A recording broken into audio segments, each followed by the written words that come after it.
Scanning for audio.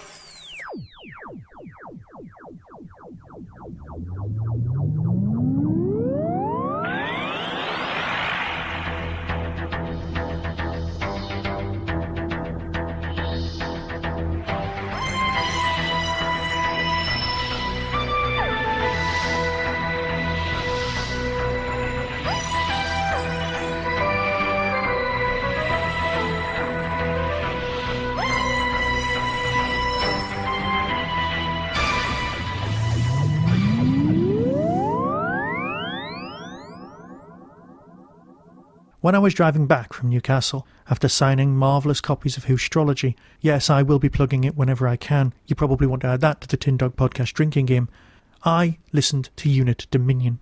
It's a monster of a story. If it was on TV, it would be the same length as, say, The Invasion, or even, God help us, The War Games. Hello, you're watching a special live emergency broadcast on all channels. They're calling it a UFO. But it's the strangest unidentified flying object you could imagine. A giant head, measuring an estimated 80 feet across, has appeared in the skies above London. It sounds like some kind of bizarre science fiction story, but it's true.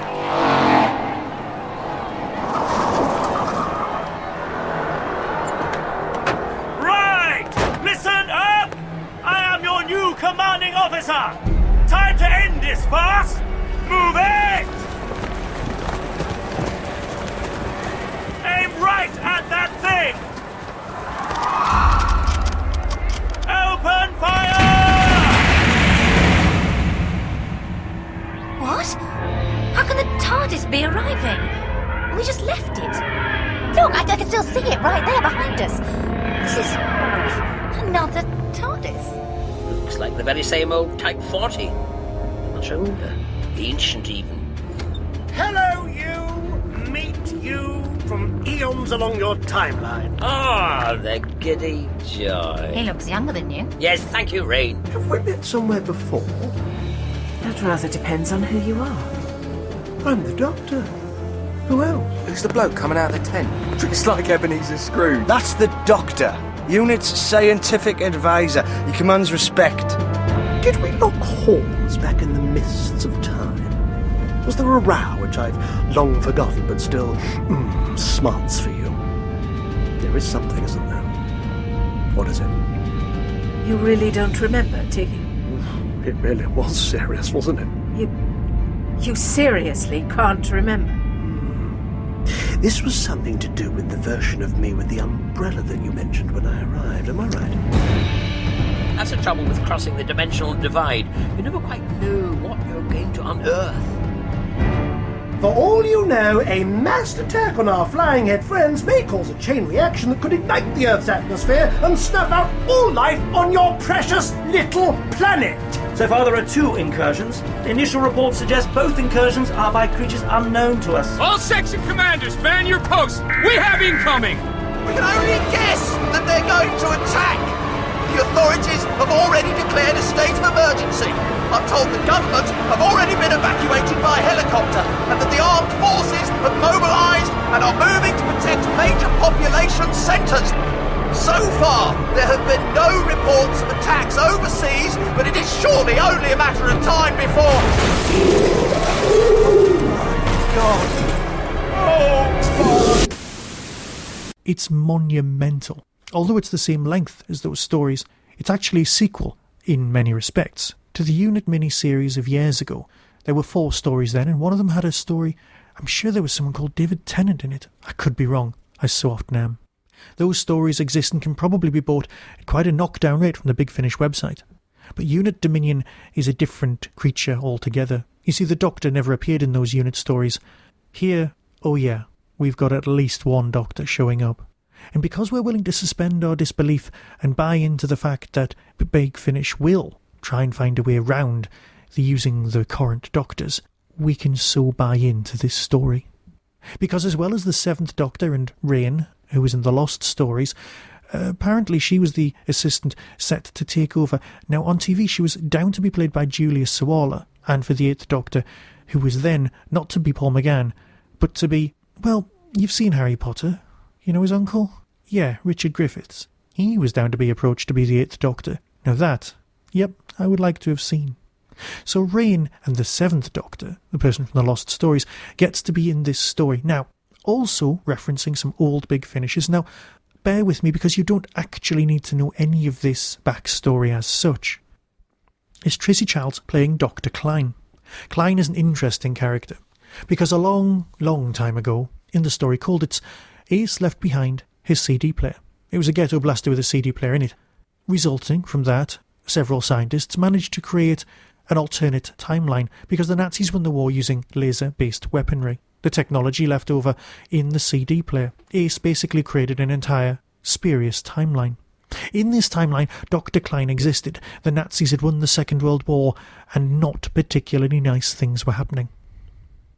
Klein herself was more focused, more domineering.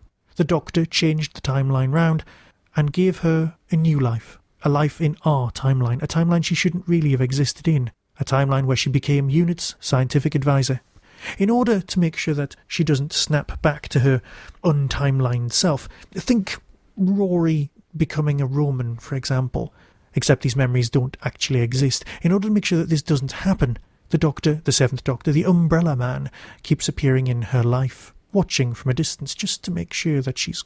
Enter this, the brasque, bald, umpteenth Doctor, a Doctor from the future, an arrogant, rather nasty Doctor, a battle-scarred Doctor, a Doctor who appears to have been in, well, the Time War's never used, but something's happened, something that's meant the laws of time don't really apply to this man. You totally buy him as the Doctor. It is a spectacularly good performance.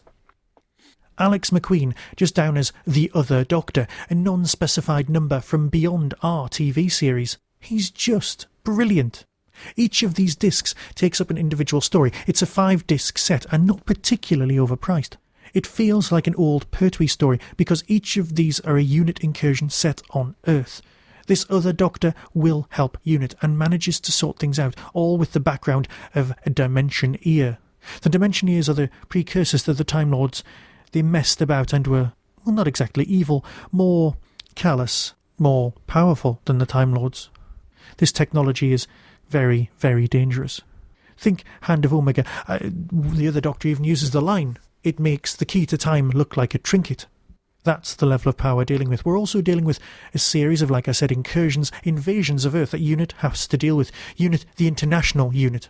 Yes, this story has things that would look appallingly bad on TV, giant floating heads, but on audio they work. You can suspend your disbelief on such a great level because the images in your head are superb, despite the fact that because we've been Doctor Who fans for so long, we start knocking down the quality of the effects to look like TV.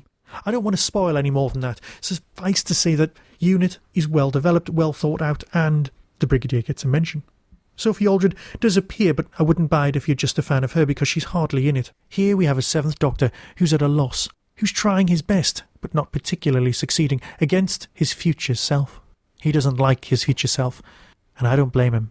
I don't want to give any more away than that. Suffice to say that I should stop saying suffice to say, and just say buy it. There are lots of things competing for your attention this Christmas. This will keep you occupied. If you have a long trip from one end of the country to another, or a flight or a train journey, in order to get you to a relative, buy it for yourself early. Stick it on your phone or your MP3 player, or bung it onto DVDs or discs or whatever you want to do. Sit back and just enjoy the 3rd Doctor reenacted, performed for us, reinvented as the 7th and the other. So until next time, be seeing you.